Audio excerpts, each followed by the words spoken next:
White House prohibiting official travel. Fossil fuel conferences. Internal memo shows, Biden admin officials must get approval before attending any international energy engagement. Memo, the White House is prohibiting senior administration officials from traveling for international energy engagements that promote carbon-intensive fuels, including oil, natural gas and coal, Fox News Digital has learned.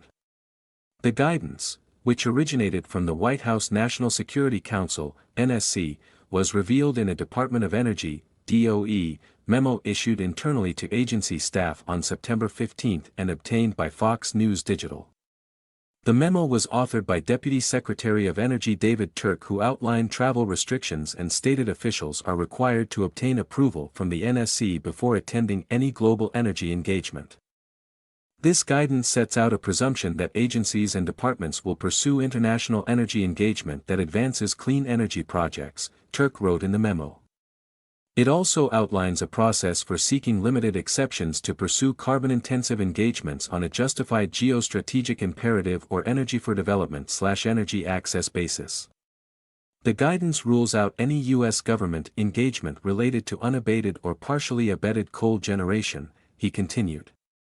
Carbon-intensive international energy engagements are those directly related and dedicated to the production, transportation, or consumption of carbon-intensive fuels that would lead to additional greenhouse gas emissions. According to the memo, carbon-intensive fossil fuels include coal, oil and natural gas. In addition, the memo notes that the guidance became effective in November 2021 and applies to all international energy engagements. Turk issued a separate memo in early April 2022, which first outlined how the DOE would implement the NSC guidance and stated that energy engagements that promote carbon-intensive fuels may only be exempt if they advance national security or are essential to support energy access in vulnerable areas. Turk's September memo updated that guidance, stating that for all future engagements, departments and agencies are required to submit exemption justifications to the NSC and receive NSC concurrence before proceeding with a covered engagement. The DOE referred Fox News Digital to the NSC, which didn't respond to multiple requests for comment. The Biden administration cannot continue to treat the fossil fuels industry as an enemy. Millions of people are employed in this industry, which powers our entire nation, our military, our national security, and allows Joe Biden to jet off every weekend to his beach house. Daniel Turner, the founder and executive director of Power the Future, who reviewed the memo, told Fox News Digital in a statement. This war on American fossil fuels is making us poorer, weaker and more reliant on China and OPEC for our energy, he continued. These petty, hyperpartisan, childish games should end before it is too late. Since taking office, President Biden has pursued an aggressive climate agenda, seeking to boost green energy technologies like solar and wind while curbing domestic reliance on fossil fuels like those listed by the administration as carbon-intensive. Biden has issued federal goals to ensure 50% of U.S. car purchases are zero emissions by 2030 and that the power sector is carbon-free by 2035. However, vehicles with internal combustion engines, gasoline-powered, make up more than 99% of all cars in the U.S. and about 99% of new car sales, according to J.D. Power. And approximately 60% of electricity in the U.S. is generated from fossil fuels, mainly natural gas, while 17% is produced from wind or solar power.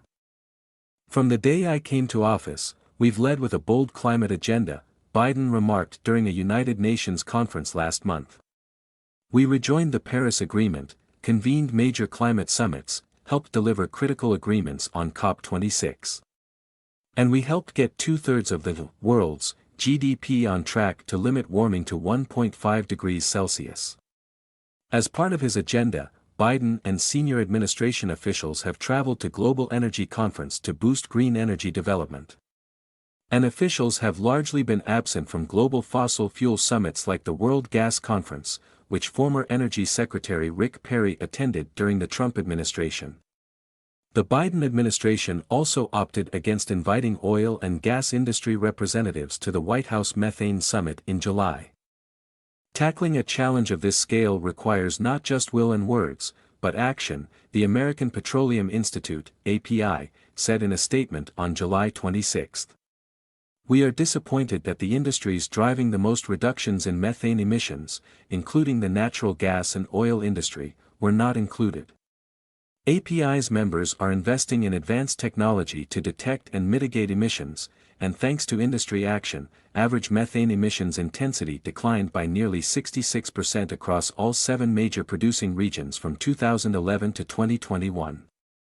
We continue to work with the administration to build on this progress.